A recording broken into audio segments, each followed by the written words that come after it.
I've been a progressive rock fan for a long time. Probably since like I was maybe 12, maybe even 11. The band that got me really into all that stuff was Yes. Yes was amazing because it was just so cool that they were so diverse when it came to their eclecticism and just how they mixed all kinds of music together. It was like the best of Europe, the best of Africa, the best of everything, man. Like those guys like really put it on, you know. You could hear the jazz, rock, classical influence in their music, and they would take themes like spaghetti western music type stuff and just, they were an amazing band, man. Like, I mean, excuse me, specifically like my favorite era of Yes is the first 5 albums.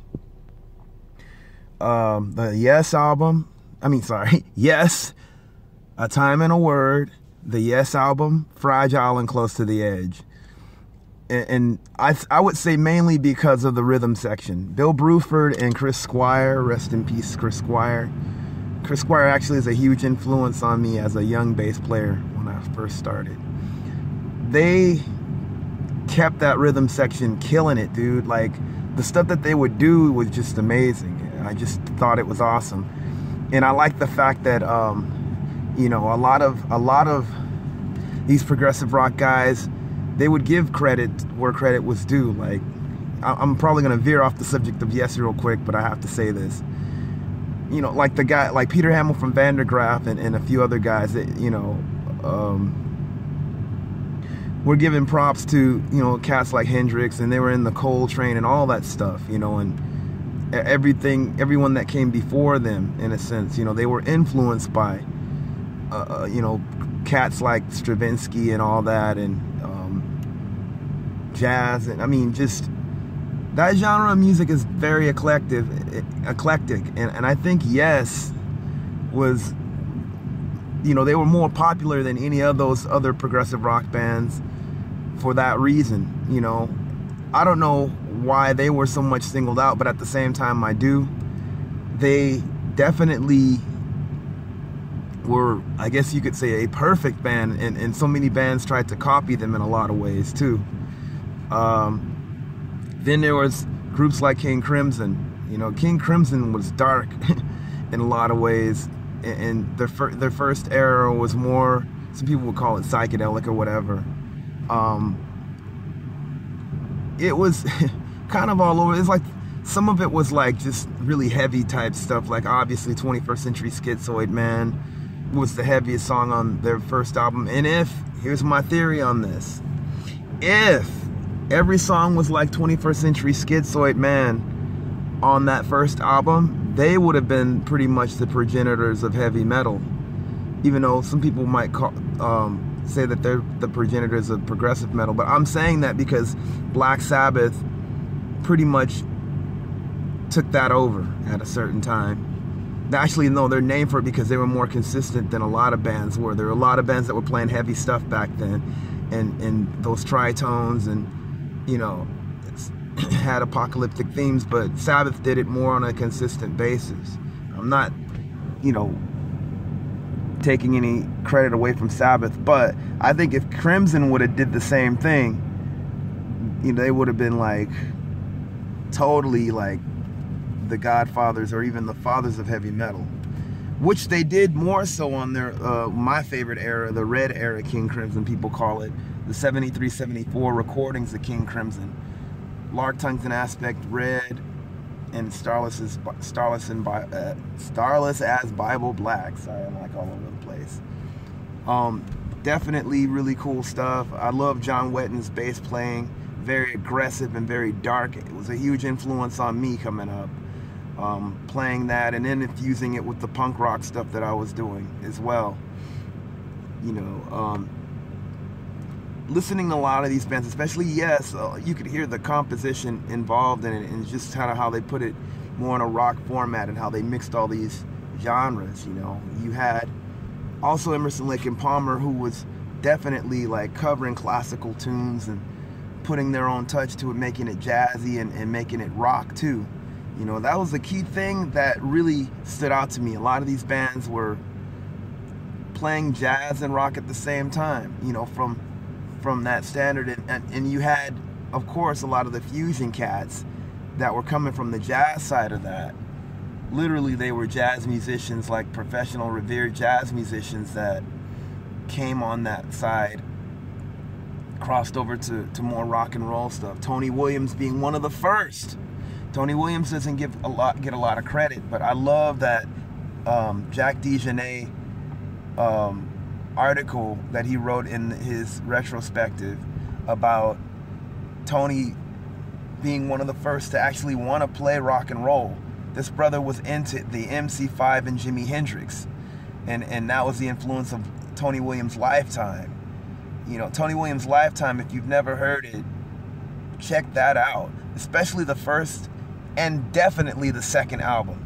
If you don't check out any other Lifetime album, you need to check out the album Turn It Over. That album is like so ahead of its time during that time. It was like King Crimson was in 1974, before King Crimson was that, in certain regards. I mean, Jack Bruce was playing bass on the album. Of course, you had John McLaughlin and Larry Young, a.k.a. Yashin.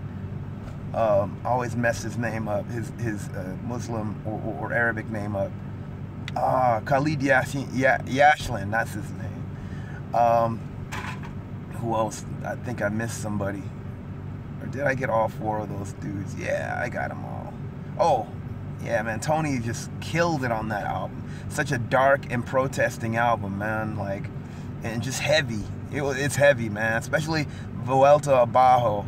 You know, even when you talk about, Lifetime was one of the first fusion bands, and Tony wanted to play that style. A lot of rock drummers were into Tony. You know, they kind of grew up playing, you know, jazz, learning jazz in a sense, you know. But Tony was probably their contemporary because he was young. That brother was playing like in clubs when he was like 15, you know, and he had a facial hair to pull it off. And so, like, a lot of these cats were into him just because of his style, and also because he was young, you know, like, really cool, man. But he was the first to set it off, and then Miles kind of got on it after seeing what the kids were responding to rock and roll. You know, thanks to Betty Davis, his wife, as well. Miles got on that train and just dominated it, just killed it when it came to freaking man. I love the Miles Electric. A lot of jazzers don't dig it, but I dig it, man. Like, he was, especially the early stuff that, you know, Peter Cosi performing with him, like in '73, that was just ill. That was just straight up, like, brutal. Anyway, to list some other progressive rock bands, because I'm running out of time on my phone recording this, I dig, you know, bands like Gentle Giant's cool and all that. Focus was cool, but I later, as you know, how could I say this, revisiting a lot of this stuff, got into what people might consider the underside of it, or the less popular bands, or the bands that had underground followings. Oh, I forgot, I like Genesis' earlier stuff too. Genesis was amazing, and Peter Gabriel was an amazing vocalist because he did a lot of things vocally that kind of just playing like he was a cast of characters with one voice. You know, shoot, all the earlier albums with him are my favorites, and I only like one album without him, Trick of the Tail. Abacab wasn't bad either, but that was more pop, but it was still a good, all the songs were good on that too. But Peter was, I mean, Genesis was a radically different band than most people know of it now. You know, they were definitely more like theatrical in a sense, but also, I mean, not just performance wise, but music wise as well. You know, shoot, my mind. I'm sorry, I just woke up, so I'm thinking. I just thought about progressive rock, but I didn't think all this stuff out. But back to the underside of progressive rock, groups like Henry Cow and Magma. Henry Cow, Magma, Amon Duel 2, Can, which probably is not known as a progressive rock band now, but it was then. Faust was cool. You know, those bands, you know, those sort of, Magma was the Zulu side with Zao and a few other bands from France that kind of did that style that Magma would do. You know, jazz fusion cats might be into it, obviously. Shoot, I might redo this video, by the way. Magma, and then you had the rock and oppositions of what became, it was actually Canterbury before, you know, started with bands like Soft Machine. I dig Soft Machine a lot. And, you know, bands like Henry Cow started, some people will say that they were influenced by that. They kind of had a similar sound in some certain ways, you know, and then that developed into all these sort of avant-garde, like Dadaist, like progressive rock bands, like Amandul. I mean, not Amandul 2 was more German or space rock, or what people might call krautrock. I don't like using that term because I think it's a racist term against Germans. But back to the, I'm mixing everything up. Henry Cow also was known as the rock and opposition stuff, you know, with people like Universe Zero and Albert McCourier, and groups like Debel Menthol, which were more prog punk in a lot of ways too.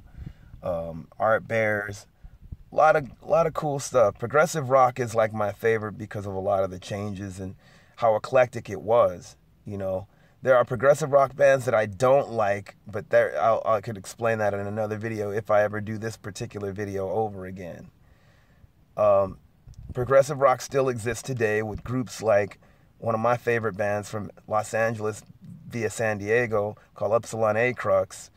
Groups like Korima, which are kind of like Magma, but imagine Magma coming from here and having their own thing going on with that as well.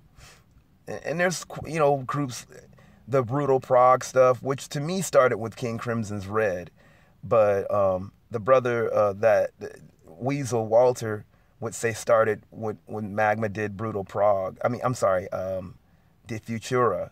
And I could understand that. I think it was a part of it. Shoot, they mix like death metal with their stuff, Lion Lutenbachers, in all of Walter's projects. Anyway, I'm gonna end it right here. I'm going to probably do this video over. Have a good one. Peace.